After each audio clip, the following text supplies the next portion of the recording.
Assalamualaikum warahmatullahi wabarakatuh. Selamat malam, saudara-saudara sekalian. Kita lanjutkan ya untuk pembelajarannya mengenai latihan soal akhir bab. Untuk bab yang pertama, materi keanekaragaman hayati untuk kelas 10 SMA. Kita langsung saja ya untuk pembelajarannya. Kita membahas untuk yang pilihan ganda. Yang pertama, menurut Suryani 1996, keanekaragaman hayati menyangkut keunikan suatu spesies dan genetik di tempat makhluk hidup itu berada. Keunikan tersebut tidak ditunjukkan pada, nah di situ dikatakan ada keywordnya ya, di tempat makhluk hidup itu berada. Keunikan tersebut tidak ditunjukkan pada. Oke, yang pertama, komodo yang hidup di Pulau Rinca dan Pulau Padar. Nah, ini ada kata pulau-pulau, berarti berasosiasi ke tempat ya. Panda di Tiongkok yang hanya memakan daun bambu, itu juga berkaitan dengan tempatnya. Karena apa? Karena di situ panda hanya punya habitat di panda itu habitat aslinya itu ada di Tiongkok. Nah, kemudian yang C, kulit orang Indonesia berwarna coklat sawo matang. Nah, ini tidak terindeks tempat ya. Karena terasosiasinya ke apa? Ke kulit orangnya atau warna kulitnya. Nah, di sini kemudian berarti ini ya kemungkinan jawabannya yang C. Kita coba yang D dengan E kita teliti dulu. Koala hanya memakan daun kayu putih di Australia. Ini berasosiasi tempat. Tumbuhan kelompok palem-paleman yang tumbuh di gunung. Di gunung berasosiasi tempat. Berarti kita bisa menjawab untuk nomor 1 bahwa jawaban keunikan tersebut tidak ditunjukkan pada kulit orang Indonesia berwarna coklat sawo matang. Jadi jawabannya yang C. 2. Pak Krida memelihara beberapa burung cinta atau lovebird yang berasal dari Afrika di dalam kandang kawat yang berukuran besar. Burung tersebut berasal dari genus Agopornis yang berukuran 13-17 cm dengan berat tubuh antara 40 sampai dengan 60 gram. Dan warna bulu kepalanya berbeda-beda. Setelah 3 bulan, ia memelihara burung cinta yang berasal dari Madagaskar dengan ciri kepala berwarna abu-abu. Tindakan ini akan meningkatkan keanekaragaman hayati tingkat karena sama-sama lovebird, burung lovebird berarti itu keanekaragaman hayati tingkat gen. Jadi tidak perlu kita ulas panjang lebar karena sama-sama burung cinta. Ini kan burung cinta yang dari Madagaskar, kemudian yang satu lagi burung cinta dari Afrika. Berarti itu menunjukkan keanekaragaman tingkat gen. Kita lanjut ke nomor yang ketiga. Perhatikan kelompok tumbuhan berikut. 1, 2, 3, dan 4. Saudara bisa lihat ya. Keanekaragaman spesies pada kelas Liliopsida terdapat pada kelompok tumbuhan yang ditunjukkan oleh nomor. Nah, yang perlu diketahui, Liliopsida itu merupakan tumbuhan yang bijinya tidak di dalam bilah strobilus, atau bisa dikatakan juga tumbuhan berkeping satu. Itu adalah Liliopsida. Nah, dari beberapa pilihan antara 1 sampai dengan 4, kita bisa menyimpulkan bahwa yang berkeping satu maupun yang bijinya tidak dalam bilah strobilus adalah tebu, nanas, palem, lengkuas, juga anggrek tanah, pandan, jahe, dan pisang. Jadi jawabannya adalah yang 1 dan 3. Atau kalau di dalam option adalah pilihan yang B. Nah, kita lanjut ke soal yang keempat. Ini merupakan soal HOTS. Nah, di sini ada sebuah hutan dengan banyak sekali tanaman ya. Kemudian yang kedua di sini ada pertanian. Ini saya rasa ini pertanian nanas ya, yang nampak karena hanya tumbuhan nanas saja. Kita evaluasi masing-masing Pilihan A.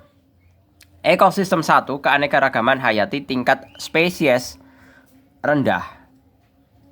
Yang 1, nah kalau 1 itu karena ada banyak tumbuhan, mestinya keanekaragaman spesiesnya itu mestinya tinggi, ya. A, salah dulu. Dari baca ekosistem 1 itu udah salah, yang A. B, keanekaragaman hayati tingkat gen itu tinggi.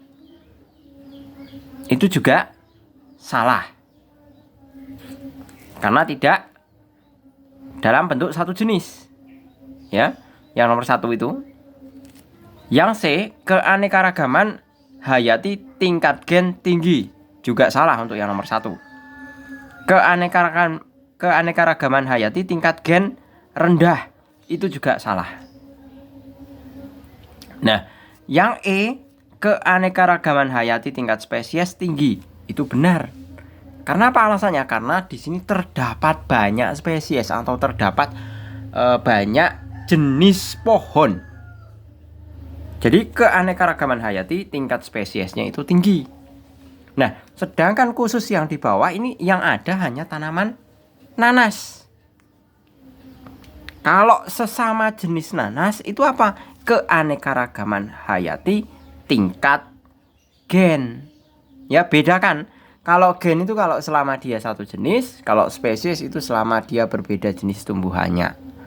Seperti itu. Jadi jawaban kita adalah yang E. Masuk ke yang ke nomor ke berapa ini? Nomor kelima ya. Perhatikan pemanfaatan keanekaragaman hayati berikut. Di sini ada aspek budaya, pangan, obat-obatan, kosmetik, pupuk, sandang. Manfaat dari sapi atau Bos Taurus yang dihasilkan dari peternakan oleh masyarakat ditunjukkan oleh nomor. Nah, kita bahas dulu aspek budaya itu mungkin ya. Yang kedua pangan bisa karena diambil dagingnya. Kalau obat-obatan itu belum tentu, bukan ya. Tidak ada unsur sapi yang diambil sebagai obat. Kemudian sama juga kosmetik. Kosmetik itu tidak ada unsur sapi yang diambil untuk peralatan kosmetik atau bahan kosmetik. Yang kelima pupuk itu benar. Yang keenam sandang itu Pak Jul kurang tahu ini. Sandang diambil dari apa? Oh, kulitnya. Nah, kira-kira mana yang memungkinkan? Berarti tadi pengecualiannya adalah 3 dan 4. Berarti yang ada 3 dan 4-nya itu sudah dipastikan salah. Ini ada 4, 3, 4, 3. Berarti jawaban yang mungkin adalah 1 dan 6. Gitu ya. Lanjut nomor 6. Perhatikan pernyataan-pernyataan berikut. Hewan mengalami hibernasi pada musim dingin. 2. Vegetasi dominan berupa lumut, sphagnum, dan lichen render. 3. Curah hujan sangat rendah, kurang dari 25 cm per tahun. Ini mestinya cm kubik ya, bukan cm. Kalau cm kan satuan panjang. Mestinya adalah satuan volume, cm kubik. Yang keempat, burung-burung melakukan migrasi ke daerah yang lebih hangat. 5. Daun berguguran pada musim kemarau yang panas. 6. Tumbuhan tidak dapat melakukan fotosintesis pada musim dingin. 7. Ditemukan tumbuhan dengan daun berbentuk jarum. 8. Kecepatan evaporasi sangat tinggi. Nah, dari beberapa penjabaran pernyataan di atas kita baca soalnya ya. Sesuai dengan nama bioma, hutan gugur. Nah, kuncinya adalah hutan gugur. Ditandai dengan rontoknya daun-daun pada pepohonan secara serempak pada musim tertentu. Karakteristik lainnya ditunjukkan oleh nomor. Jadi mengenai karakteristik hutan gugur. Nah, karakteristik hutan gugur kita bisa ketahui ya. Kita evaluasi yang pertama. Hewan mengalami hibernasi pada musim dingin, itu benar. Kalau gugur itu kan pertanda akan musim dingin. Nah, berarti beberapa hewan pasti akan melakukan yang namanya hibernasi atau tidur. Hibernasi boleh, dormansi boleh, ya, tidur. Seperti halnya beruang. Nah, kemudian 2, vegetasi dominan berupa lumut, sphagnum, dan lichen render itu salah ya, bukan. Kemudian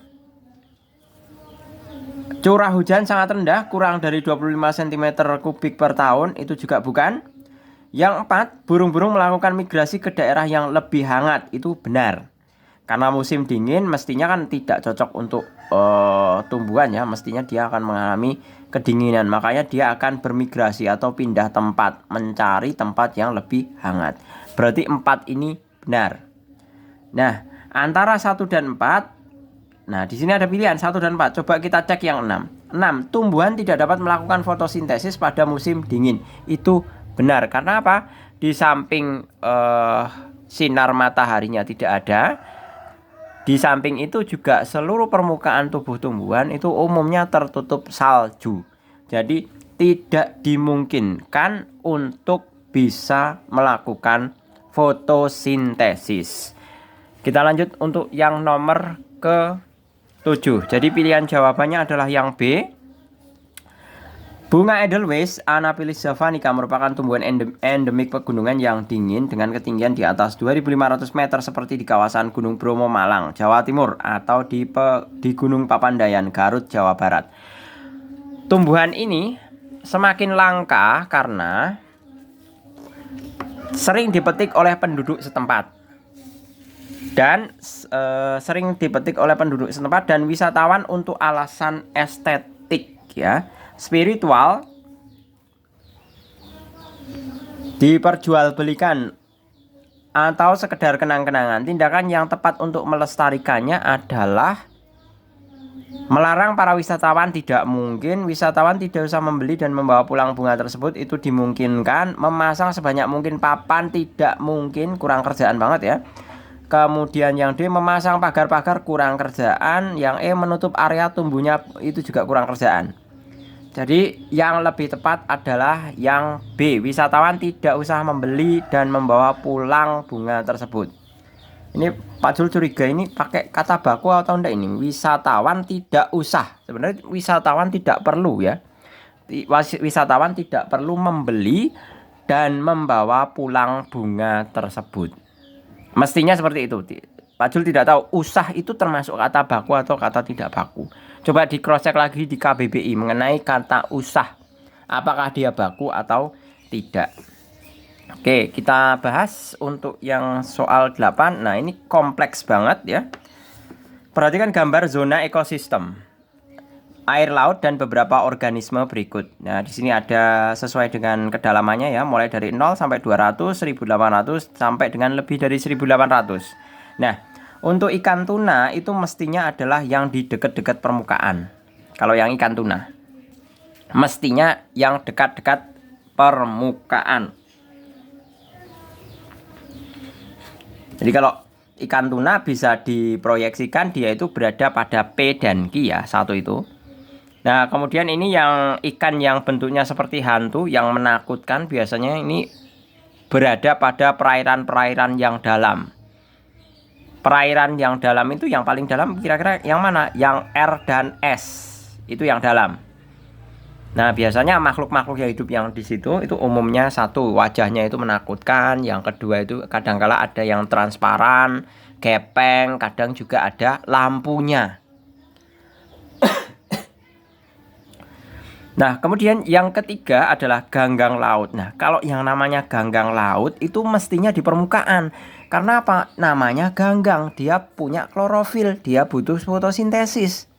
Jadi mestinya habitatnya dia berada pada persekitaran antara P dan Q, di mana di daerah tersebut itu sinar matahari itu masih bisa masuk dan sampai ke permukaan ganggang yang nantinya akan digunakan dalam fotosintesis.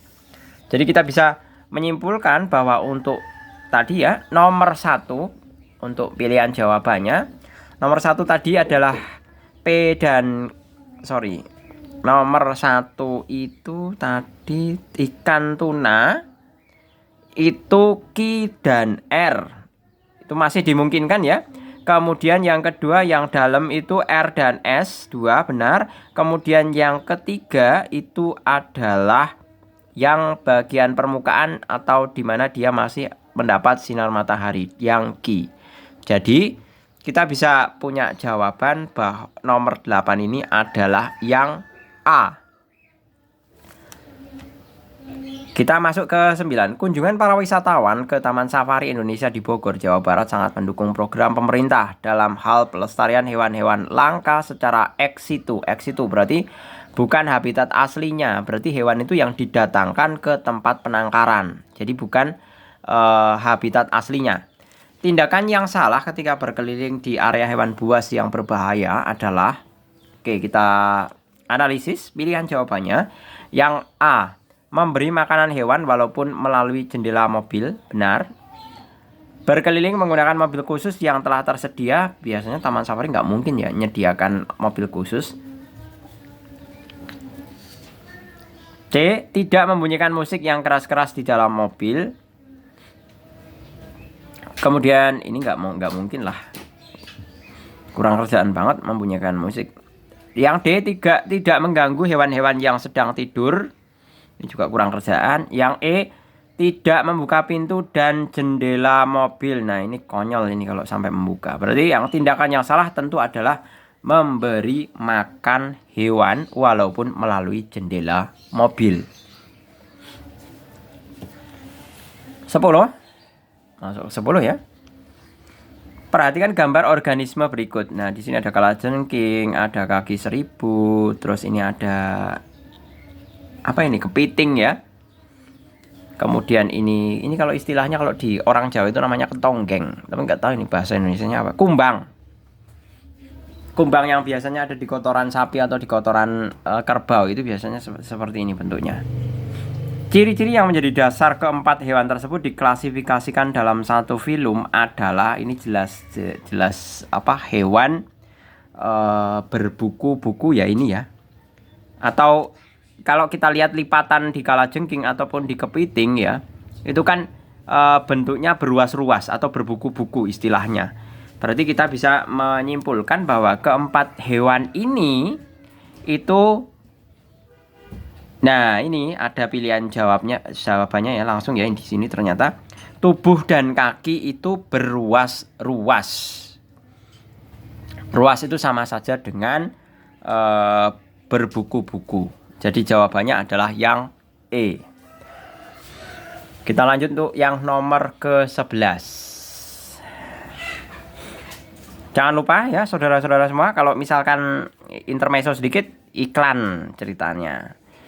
Yang mau belajar pembelajaran bahasa, Pak Jul juga menyiapkan channel bahasa, ada di lab.bahasa, lab.bahasa. Silahkan saudara-saudara bisa mempelajari, ada lengkap pembelajaran mulai dari kemampuan menyimak, membaca, tata bahasa, misalkan kalau dalam bahasa Inggris ya grammar lah, itu ada, listening, mendengarkan, itu ada semua. Jadi Pak Jules mencoba membuat channel bahasa yang lain dari yang lain yang biasanya hanya sebatas teori, tapi Pak Jules lebih dalam lagi gimana mengasah kemampuan kalian dalam mendengarkan, menulis, dan menganalisa. Bahkan kalau ngomong enggak ya, kalau masalah speaking itu silahkan kalian ngomong sendiri. Seperti itu. Gitu silahkan bisa mempelajari di lab.bahasa. Masih di maksud Pak Jul di channel yang berbeda, lab.bahasa. Gitu ya. Kita lanjut ke nomor 11.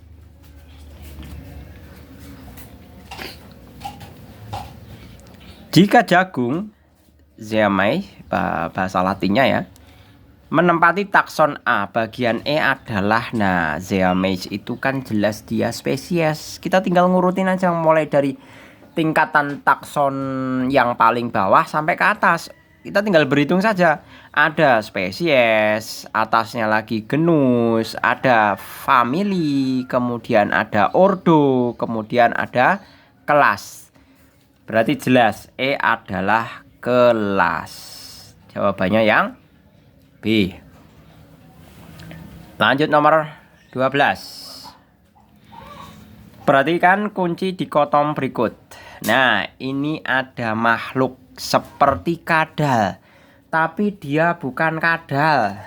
Kalau kadal itu reptilia, ya, karena dia melata, berjalan melata. Nah, kalau ini namanya salamander.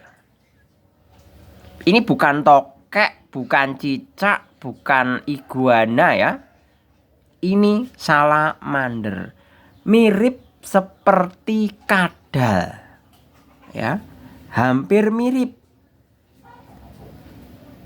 Mirip seperti kadal, tapi ekornya itu kecenderungannya pendek, tubuhnya panjang, mukanya bulat. Biasanya kalau kadal itu kan mukanya agak lancip ya, istilahnya kayak gini lah ke depannya.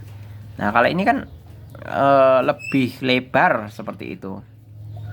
Nah, salamander itu termasuk amfibi atau hewan yang hidup di dua alam. Jadi kita kunci dulu, berarti karena salamander itu adalah amfibi, berarti kita punya apa? Kita punya 3B. Nah, 3B itu berujung kemana? 3 ke ini 1B. Berarti 1B dan 3B amfibia ada di sini. Oke, gitu. Jelas ya?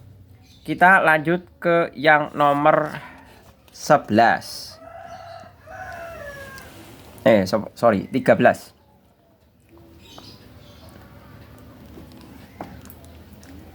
Perhatikan gambar kunci dikotom berikut. Nah, di sini ada kunci dikotomi.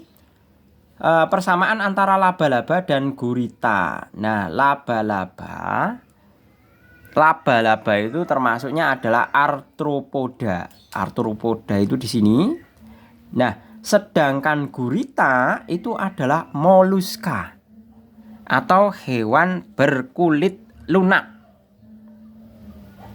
Persamaannya apa? Persamaannya tinggal kita lihat aja ujung atasnya apa. Ini kan arthropoda, ini moluska. Lihat ujung atasnya. 1 memiliki anus, atasnya lagi bilateral. Jadi jawabannya nomor 13 adalah yang E ya.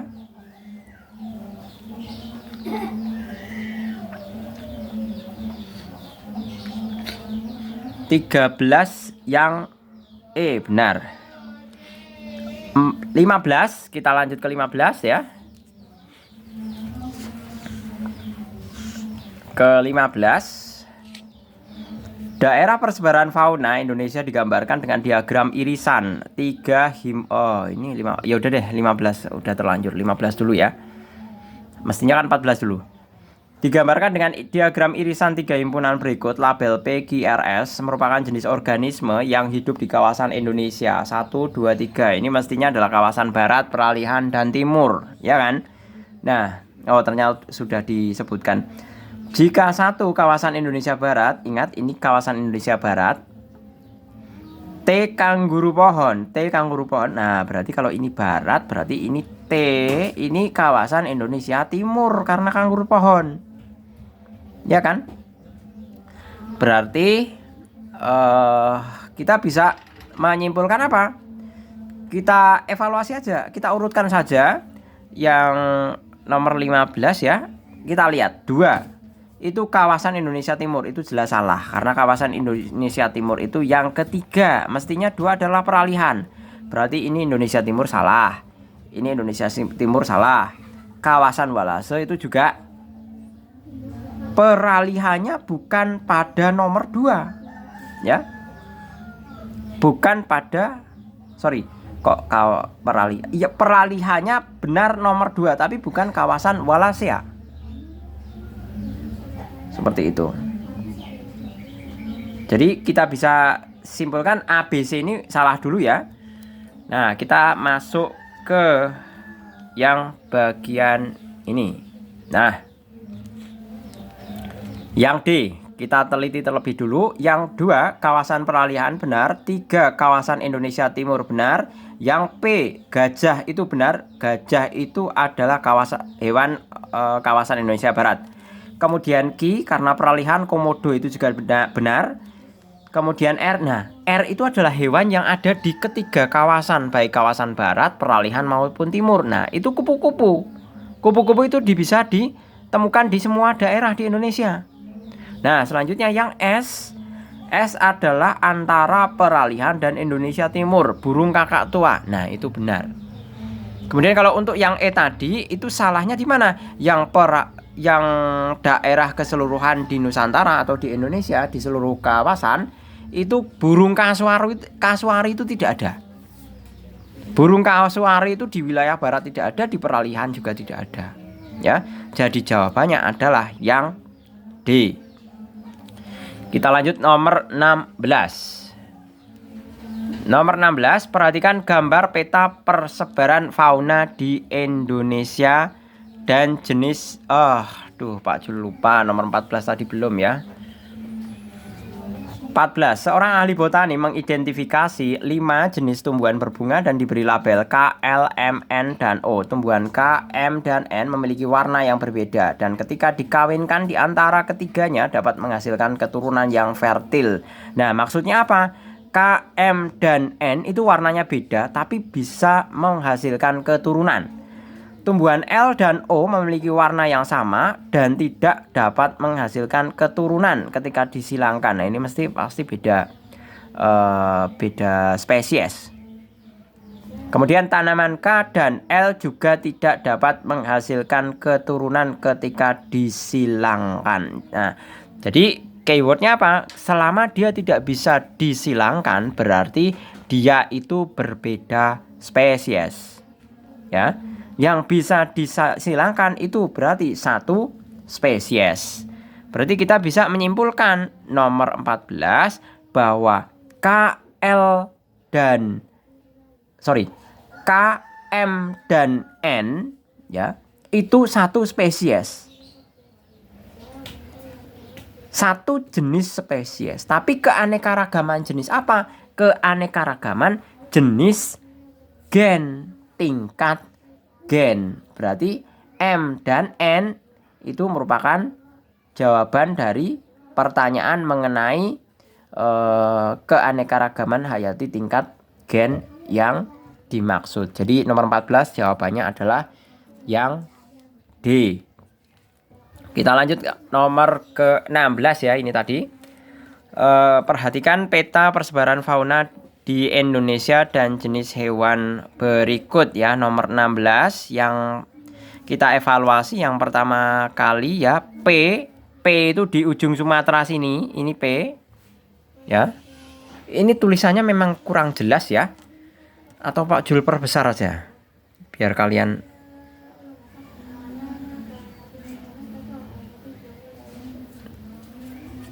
sebentar, Pak Jul perbesar ya. Semoga bisa.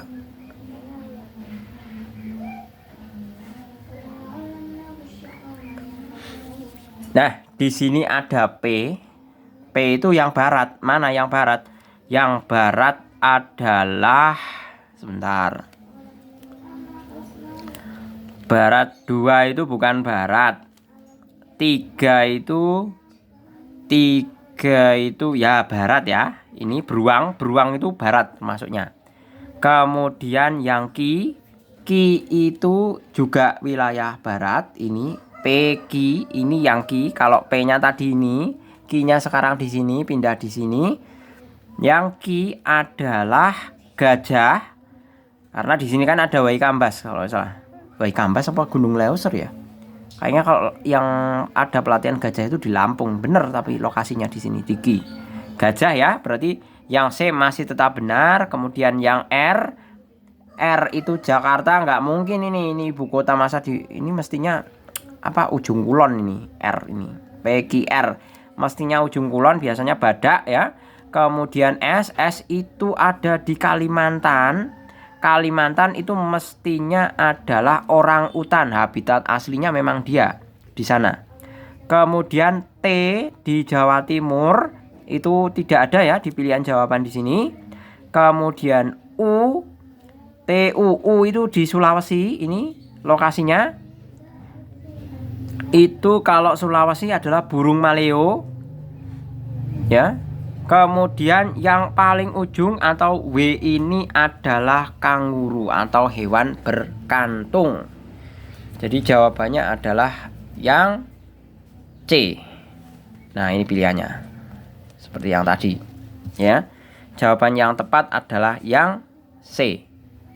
Jadi lagi-lagi ini karena kurang jelas ya, Pak Jul ulangi. Ini P Ki R S T U V W. Nah, itu adalah mengenai penampakan hurufnya atau penampakan lokasinya. Gitu, saya kembalikan dulu ke fokus awal.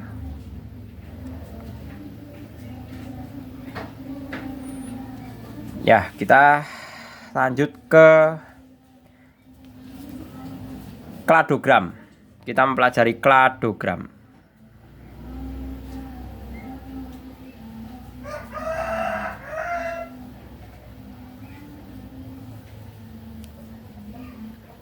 Oke, kita mempelajari kladogram.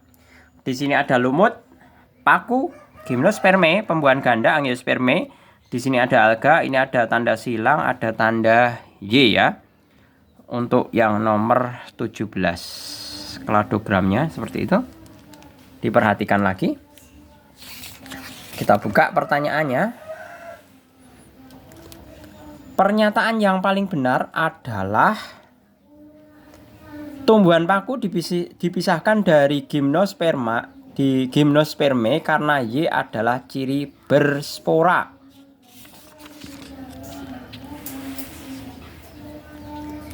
Salah ya. Paku dan gimnosperme salah ya. Ini kayaknya berspora semua deh. Yang tidak itu pemisahan di sini. Terus yang B, gimnosperme berkerabat lebih dekat dengan lumut daripada angiosperme. Itu salah besar. Gimnosperme di ujung sini, lumut di sini. Mestinya gimnosperma sama angiosperme itu lebih dekat. B, salah lagi. C, tumbuhan paku merupakan nenek moyang dari lumut. Itu salah, udah kelihatan lokasinya. Lumut merupakan nenek moyang, paku nenek moyangnya lumut. Nggak kebalik nih. Ya, bukan ya. Kemudian yang D, tumbuhan paku, gimnosperma dan angiosperme berasal dari nenek moyang yang sama karena berakar. Itu juga salah. Itu bukan alasan. Bukan permasalahan satu nenek moyang itu karena dia punya akar, itu tidak ada. Saat ini belum ada logika seperti itu atau pernyataan yang mengatakan selama tumbuhan memiliki akar yang memiliki jenis akar yang sama, dia punya nenek moyang yang sama. Itu belum tentu. Belum pernah menemui Pak Jul pernyataan seperti itu. Kemudian yang E, bagian yang ditunjuk X berupa silim dan floem sebagai dasar pemisahan lumut dengan tumbuhan paku. Nah, kalau ini benar. Ya, ini benar. Lumut itu memang tidak punya jaringan. Nah, tumbuhan yang berjaringan itu biasanya tumbuhan yang gede-gede. Siapa saja, ada tumbuhan paku, gimnosperme, angiosperme. Itu semuanya punya jaringan atau punya pembuluh atau alat edar yang mengedarkan sari-sari makanan dari hasil fotosintesisnya. Seperti itu. Jadi jelas jawabannya, kita bisa buat kesimpulan. Jawabannya adalah yang E. Kita lanjut untuk yang nomor ke-18. Dua jenis hewan yang paling banyak persamaannya adalah, nah kalau yang namanya hewan yang paling banyak persamaannya itu pasti tingkatan yang paling rendah. Siapa? Spesies mestinya. Siapa yang berupa yang penyebutan di sini spesies? Yang penyebutan spesies adalah hewan 1 dan 3, ya kan? 1 dan 3 itu sama-sama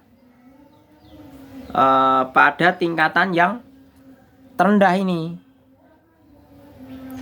Dua jenis hewan yang paling banyak persamaannya adalah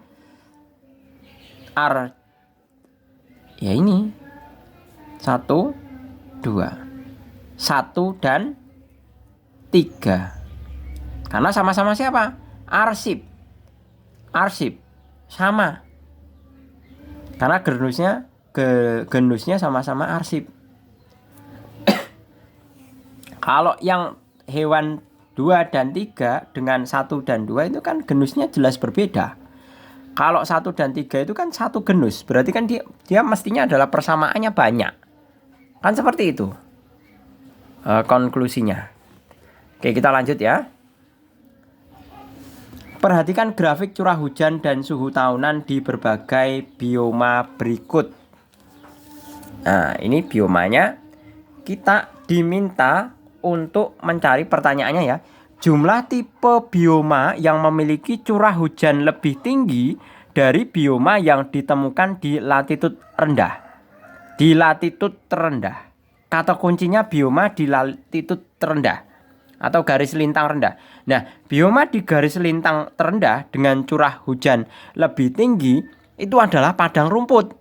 Nah, kita bisa temukan padang rumput itu ada di sini.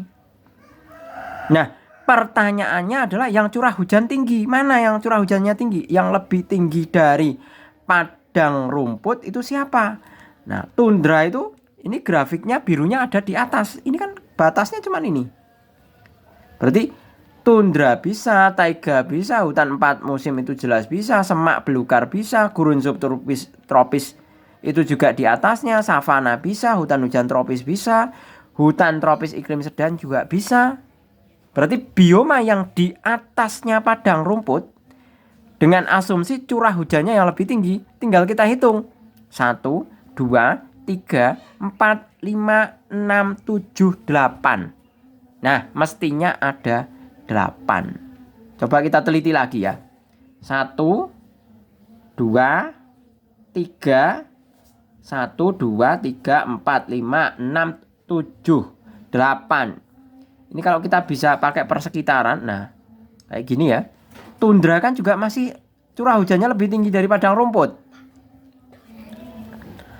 Lebih tinggi dari padang rumput. Iya kan? Nah, berarti ini masuk semua. Tinggal kita hitung. 1, 2, 3, 4, 5, 6, 7, 8. Nah, tapi di sini 8 itu pilihan 8 itu nggak ada. Yang ada 0, 1, 3, 5, dan 7. Jadi ya udah deh. Kalau 8 nggak ada, yang paling dekat aja 7. Bolehlah kita buat pilihan seperti itu. Kita lanjut untuk yang nomor 20. Peningkatan aktivitas deforestasi merupakan salah satu penyebab hilangnya keanekaragaman hayati. Perhatikan grafik penyebab deforestasi hutan di berbagai pulau berikut. Nah, ini ada grafiknya. Masing-masing pewarnaan itu menunjukkan mengenai bentuk atau wujud deforestasinya. Kita lihat soalnya ya, menurunnya keanekaragaman hayati akibat aktivitas perkebunan sawit paling banyak terjadi di pulau. Nah, kita tinggal lihat di sini ada konteksnya kan perkebunan sawit. Berarti kan pilihannya ada di bentuk pewarnaan ini. Yang paling banyak itu siapa? Yang paling banyak?